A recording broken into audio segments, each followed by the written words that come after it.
What does health and wellness mean to all of you? I can assure you that everyone will have a different response. Some will say health and wellness is being in great shape. Some will say it means having mental clarity. And some will say it would be the ability to keep stress at bay. The beauty of health and wellness is that it's its own language. It's amazing because it's such a broad topic and there's so many different things to cover in that topic. But what I wanted to specifically outline for all of you today is that I have seen many people identify a certain attribute in someone else's abilities or their stature or whatever they're doing and try to destruct what they feel and how they're progressing. The beauty about health and wellness is that we're all achieving in different areas in such a large platform. Think of it as like we all have certain challenges that we're facing each day in the health and wellness industry, and it's up to us to keep them going every single day. Some days we do well, some days we don't do well. Hence the word well in wellness.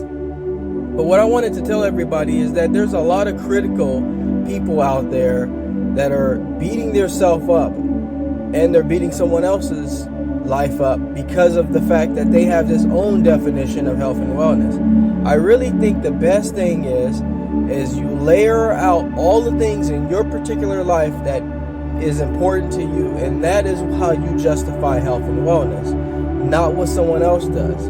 How many times are you eating and someone walks by you and says, that has a lot of sugar in it, or it has a lot of sodium in it? Well, that might be the case for something that you're dealing with, but for me, this is what I'm consuming right now, and you have no idea what I'm going to consume for the rest of the day.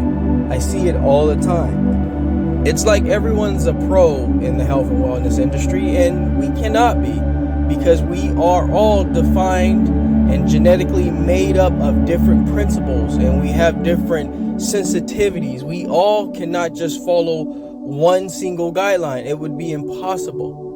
Some of us have sensitivities to caffeine. Some of us have sensitivities to high sodium intake. Some of us have sensitivities to not getting enough rest. And we really show that through our bodies and our minds and our soul. So my spiel here today is to simply take what you hear of others that they're applying for themselves and not take it so literal into your own life and what you're doing. Again, your body, your mind, and your soul is like a platform. It's made up of different things that make who you are. You can't simply copy whatever other people are doing and apply it to your own standing and expect to get results as if someone else is doing it.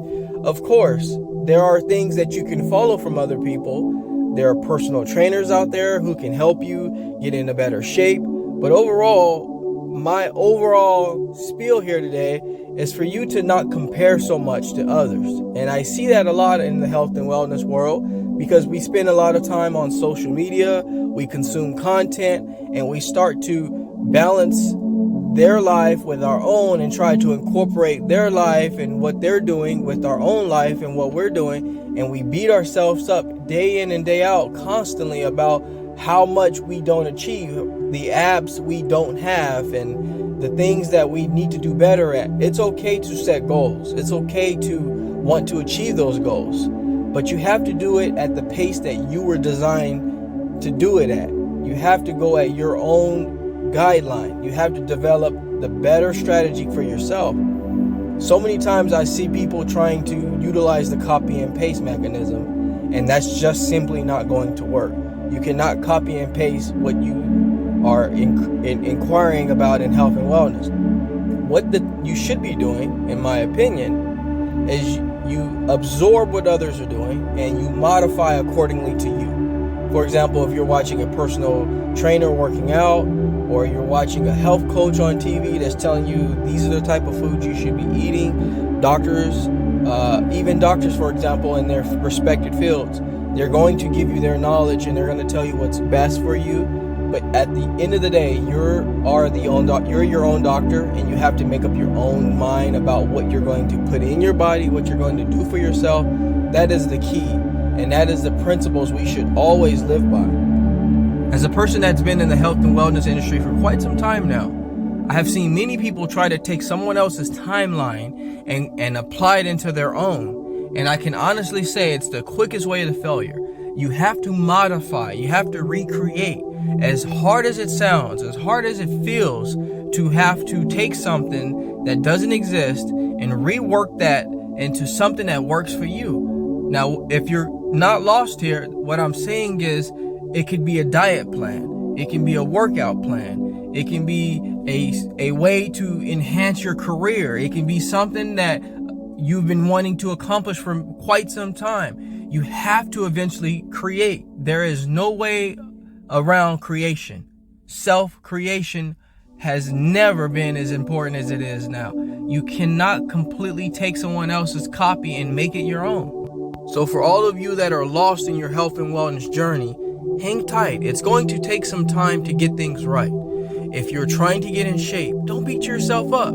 It's only a matter of time that you start to accomplish those goals. You have to stay with it.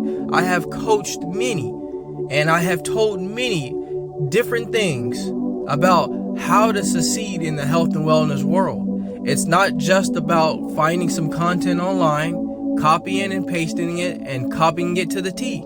You really have to recreate what works for you, because what works for you may not work for someone else. And that is something that we really need to teach others out there who are not finding the results that they need. They're still kind of scraping along to try to find that relief in their health and wellness goals. So with all that being said, I would like to tell you one thing. Being well is feeling well. Feeling well is doing well. Doing well is living well. Take care, everybody, and I'll talk to you soon.